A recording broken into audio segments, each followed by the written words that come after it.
Bonjour à toutes et à tous, bienvenue aujourd'hui pour une nouvelle vidéo, une nouvelle analyse d'équipe. J'ai vu que la dernière vidéo sur Chelsea vous a pas mal plu, vraiment merci énormément à vous pour les retours, les commentaires, etc., les likes, franchement ça fait grave plaisir.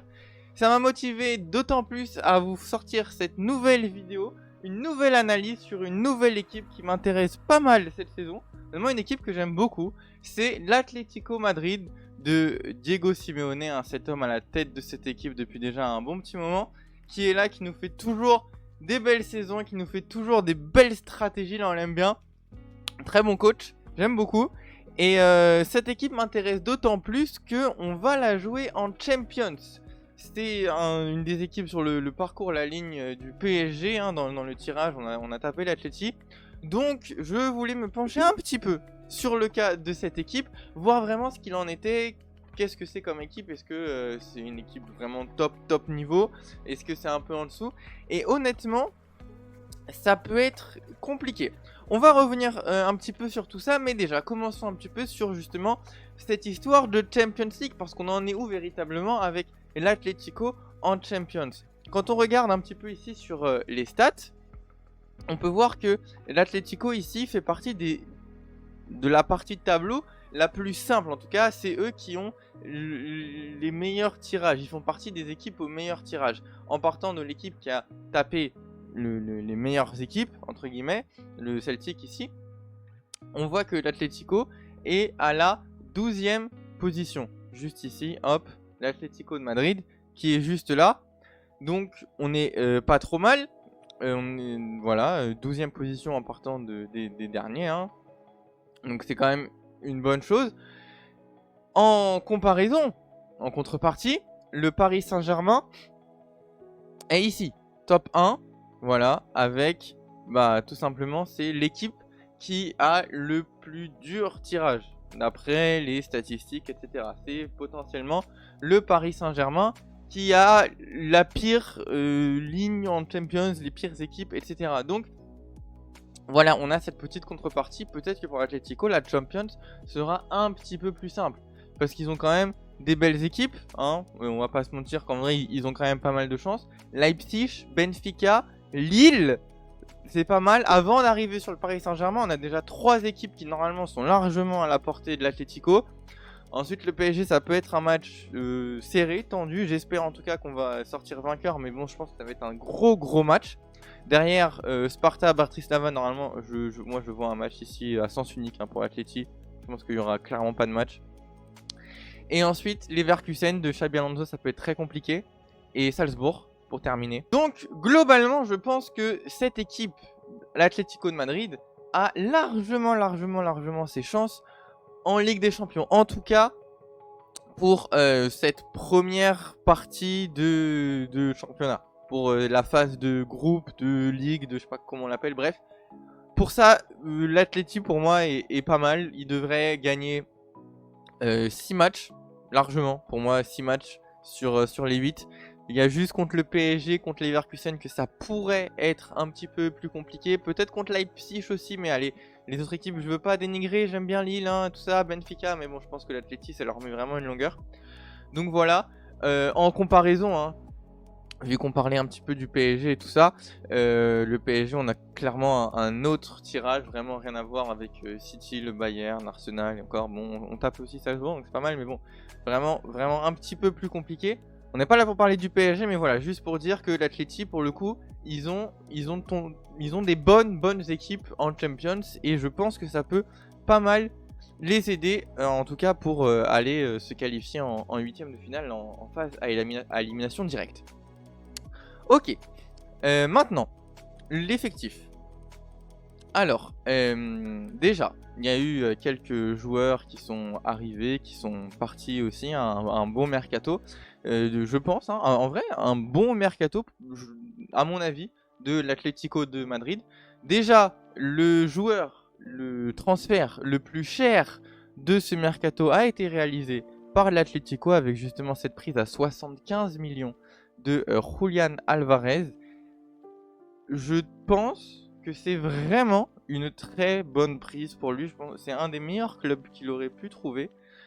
Il est très bon. J'adore ce joueur, vraiment. J'aime beaucoup ce joueur. Hein, s'il y en a qui suivent les carrières managers sur FIFA, là qu'on fait avec 6, vous savez que je l'ai dans mon équipe. Je le kiffe vraiment. J'adore ce joueur. Je le trouve vraiment très bon. Et à City, c'est vrai qu'il avait un peu...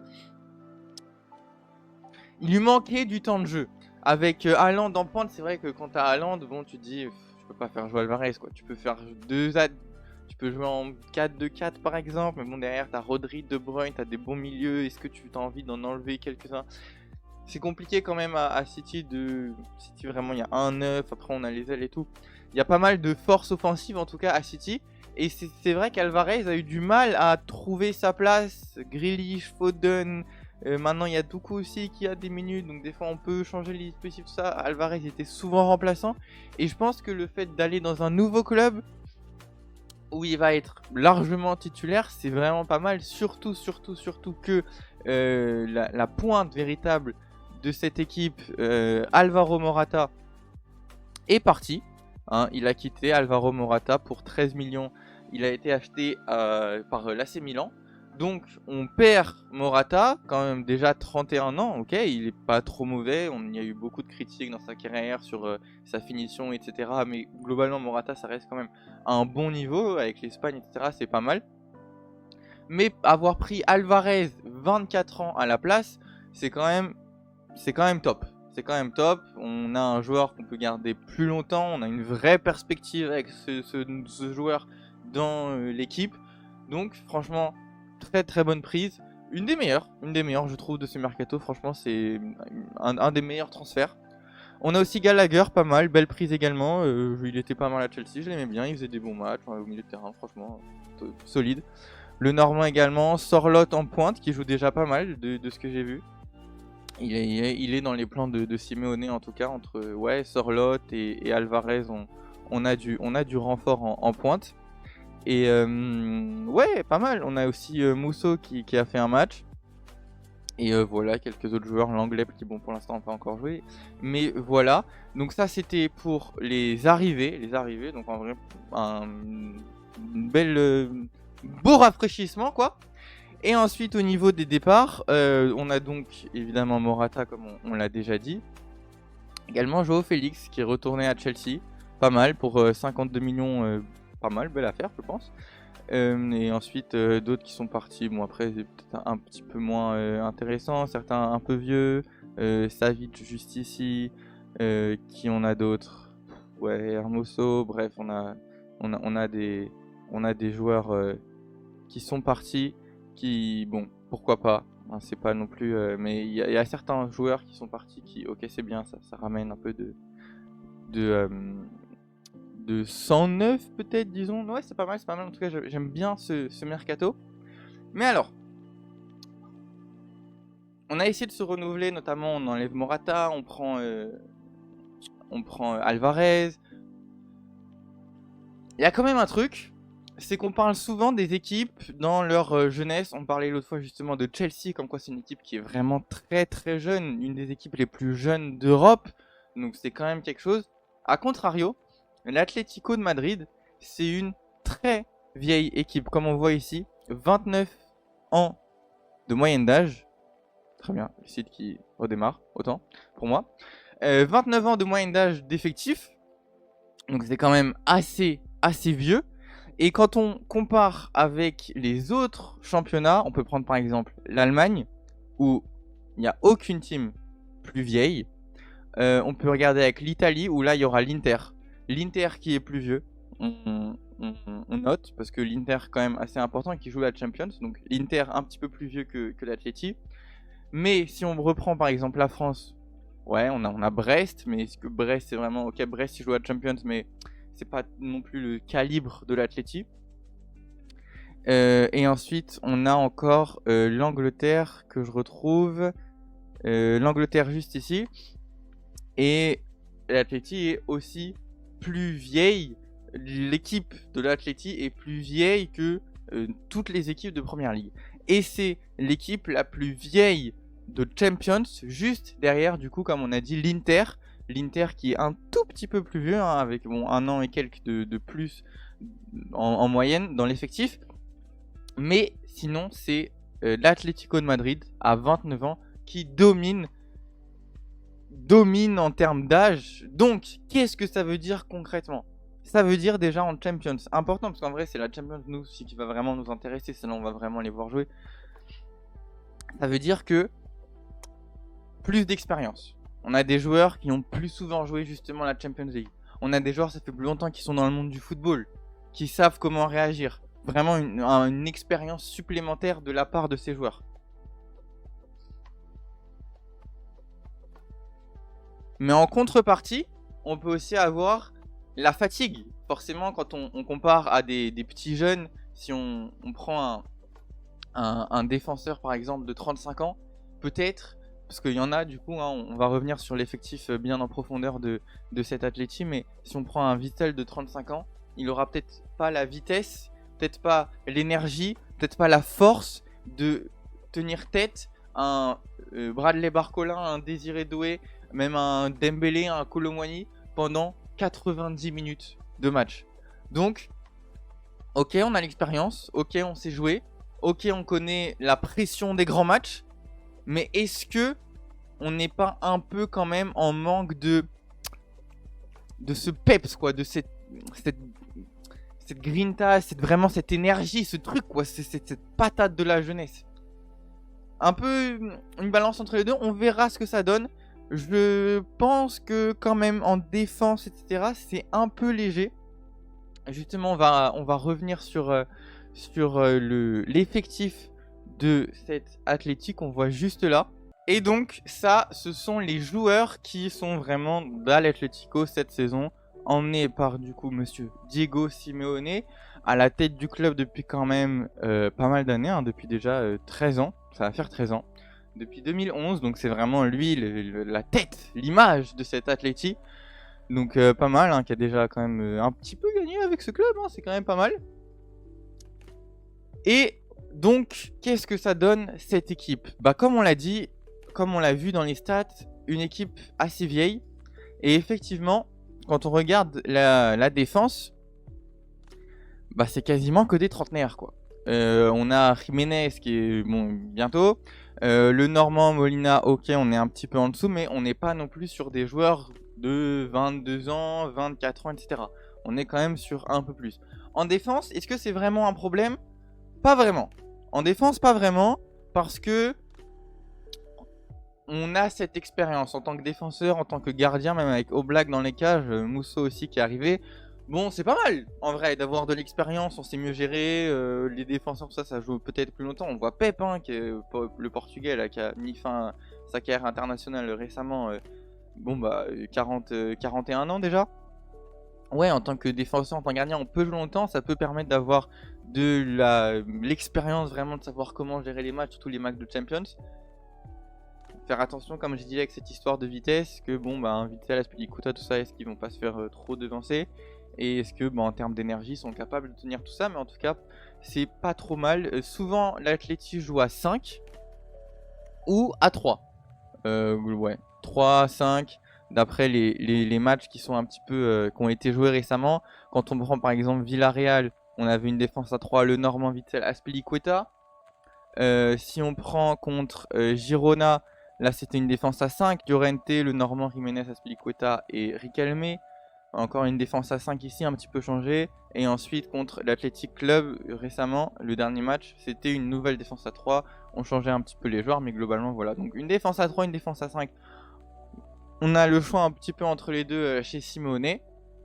Donc voilà, les deux joueurs ici en jaune, ce sont des joueurs qui n'ont pas encore joué cette saison, qui sont dans l'effectif, mais qui n'ont pas encore joué une seule minute.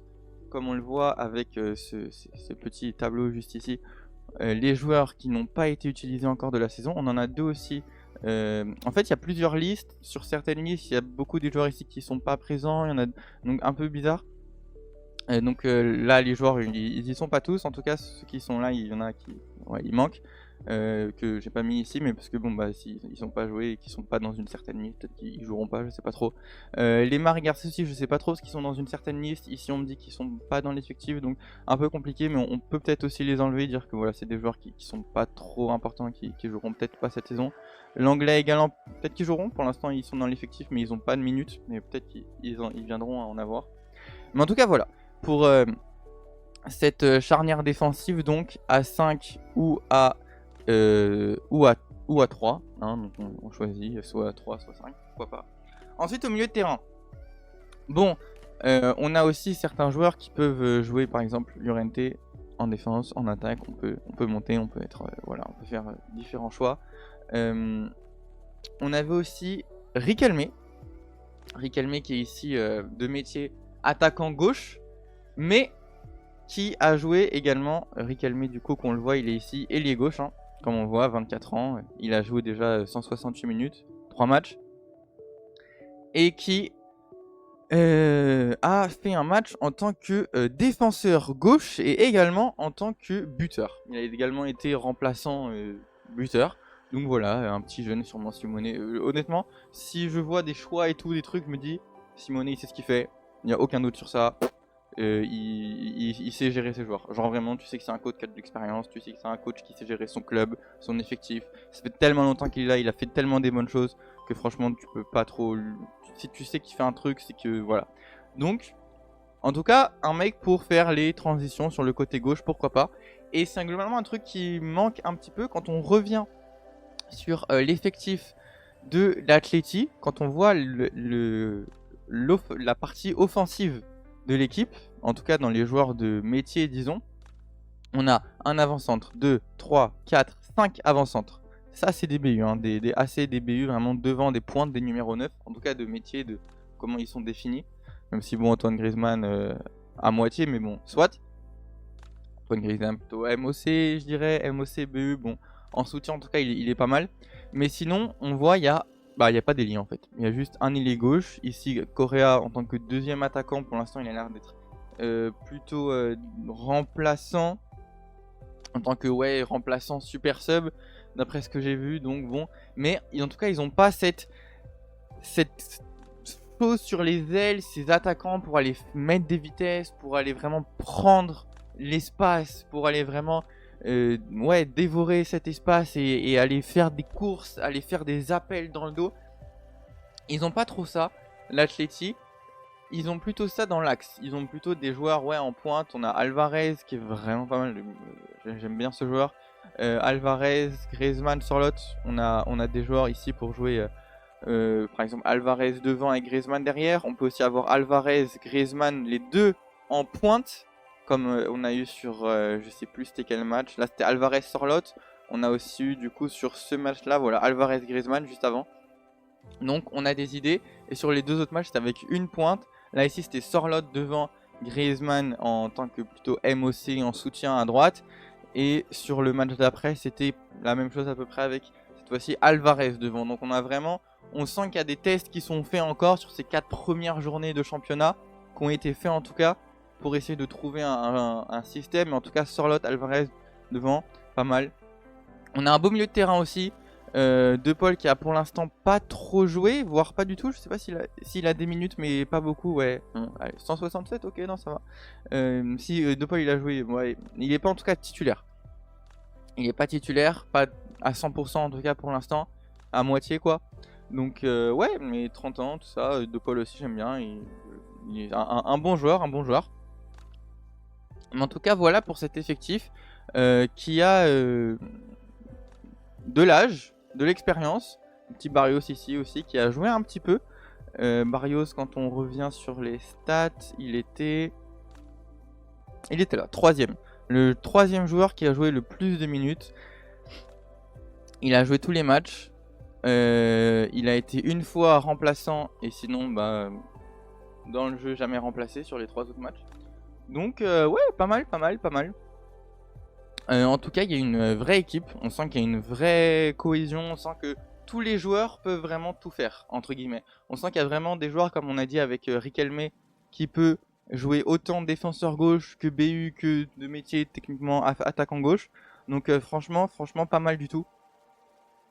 Voilà, qu'est-ce qu'on peut dire d'autre aussi? J'avais noté Gallagher qui apparemment pour l'instant est plutôt un remplaçant, voire un réserviste. Gallagher qui est arrivé cet été de Chelsea. Pour l'instant, il n'a pas trop trouvé sa place dans le 11. En termes de minutes jouées, ouais, il est là. Il en a joué que 102 sur 4 matchs. Bon, c'est peut-être un petit peu faible, mais bon, peut-être qu'au fur et à mesure, il va se faire au système de Simeone et ça va être mieux. Mais bon, voilà pour l'instant ce qu'on peut dire de cette équipe cette saison. Et globalement, il y a quand même pas mal de monde au milieu. On a quand même pas mal de monde au milieu, on a quand même pas mal d'expérience. On a parlé de derrière, ok, c'est vieux. On a parlé de devant, ok, il y a quand même des belles choses. Des belles choses devant, franchement, on va pas se mentir. Mais on a aussi le milieu qui est quand même plutôt fort. J'ai une autre stat, juste ici. Je vais dézoomer un petit peu, sinon on verra rien. Ok. Donc là, sur ce petit, ce schéma du stade, du terrain, on peut voir en violet, c'est là où l'Atleti reprend le plus de ballons, contrôle le plus le jeu, et en rose, c'est là où l'Atleti est globalement le plus faible, va perdre le plus de ballons et va être le moins avec le ballon dans les pieds, quoi. C'est ça que les grilles, bon, c'est le entre deux. Et on voit que clairement dans la zone défensive et milieu de terrain ici, c'est vraiment la force, c'est la force de l'Atleti. Donc on a parlé d'expérience, on a parlé d'âge, et le graphe nous montre que c'est vraiment une zone qui est très solide en soi de l'Atleti. Devant un petit peu moins, bon voilà, on a... Après bon, c'est l'attaque, donc est-ce qu'on peut dire ok, ils ont moins le ballon devant, ils ont moins le ballon devant, c'est normal, hein, c'est normal de contrôler le jeu dans sa partie de terrain au niveau de son milieu et de sa défense. Mais on voit que vraiment c'est un endroit où il domine, donc quand même c'est un effectif qui est très solide au milieu, devant, dans sa partie de terrain, dans sa moitié de terrain. Ici, c'est là que le jeu est dominé, le jeu est créé pour ensuite partir vers l'avant. J'ai vu pas mal d'actions en contre-attaque où vraiment les défenseurs adverses sont très hauts sur leur terrain. Les défenseurs sont placés vraiment à cet endroit-là à peu près, voire là. Et souvent, on peut avoir en fin de match sur des contre-attaques et tout, des appels, des passes qui vont être faites pour aller trouver un Alvarez, un Correa même.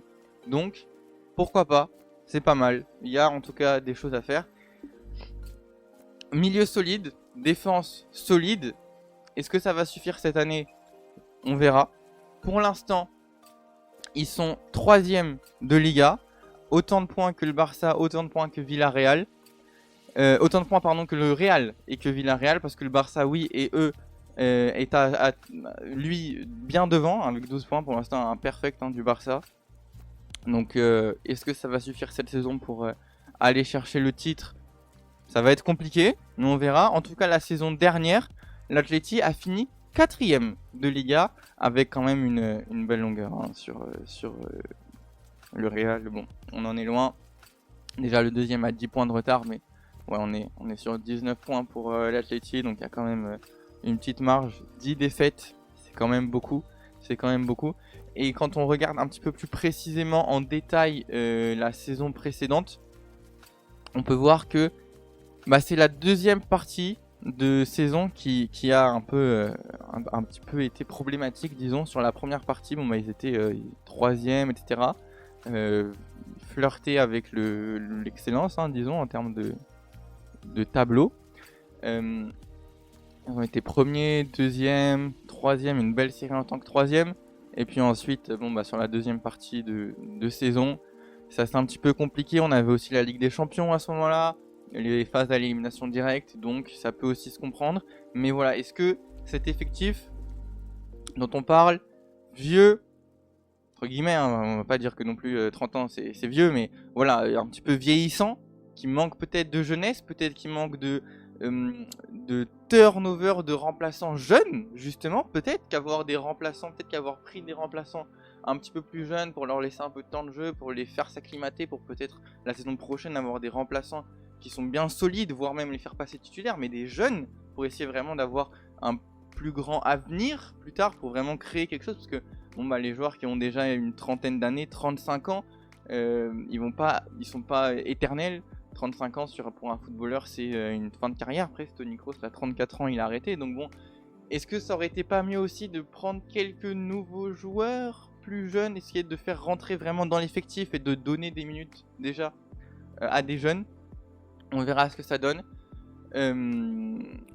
Mais ouais, sur la saison dernière, il y a eu des bonnes choses, il y a eu des moins bonnes choses. Donc comme on disait, la première partie de saison était pas mal, notamment une victoire 3-1 contre le Real. Donc c'est vraiment pas mal, 24 septembre de l'année dernière. Après, bon, malheureusement, il y a une défaite contre le Barça. Mais dans cette première partie de saison, franchement, c'était pas mal. 1, 2, 3, ouais, 4 défaites. Et ensuite, bah, du coup, 6 sur la deuxième partie de saison. On a encore perdu 3-0 contre le Barça. Contre le Real, c'était pas mal, parce que du coup, invaincu la saison précédente, un partout. Donc, dans le duel madrilène, techniquement, l'Atlético l'emporte. Mais ouais, il va falloir faire une saison entière. Et faire une saison aussi, on peut résister à la Ligue des Champions, aller loin, parce que comme on le voit, première partie de saison, invaincu en groupe. Bah non, juste trop loin là, Razatox. Invaincu en groupe. Hop, juste là avec la Lazio, Feyenoord et le Celtic Glasgow. Voilà, on a fait des victoires, des matchs nuls, mais en tout cas on n'a jamais perdu. Et ensuite, on arrive en 8ème de finale. On arrive fin février. Défaite contre l'Inter. Ensuite, on se qualifie de justesse au tir au but. C'était un match compliqué. Et ensuite, contre Dortmund, on s'est un petit peu écroulé. On a gagné le match aller du côté de l'Atleti, mais puis après, le match retour, voilà. C'était compliqué. Donc, on verra ce que ça donne cette année. Parce que la saison dernière, finalement, on est sur un quart de finale de Ligue des Champions, 4ème en Liga. En Coupe du Roi, on perd en demi-finale contre l'Athletic Club Bilbao. Ok, avec 2 défaites. Est-ce qu'on n'aurait pas pu faire un peu mieux? Bon. Et en Super Copa, on perd en demi-finale contre le Real. Bon.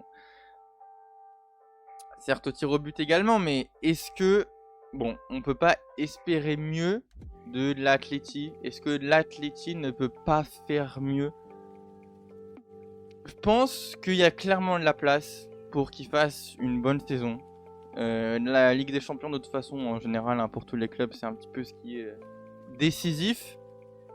Ce qui vraiment nous permet de noter la saison d'une équipe. La Ligue des Champions, c'est vraiment ça qui est le monde déterminant pour savoir si une équipe a fait une bonne saison ou pas.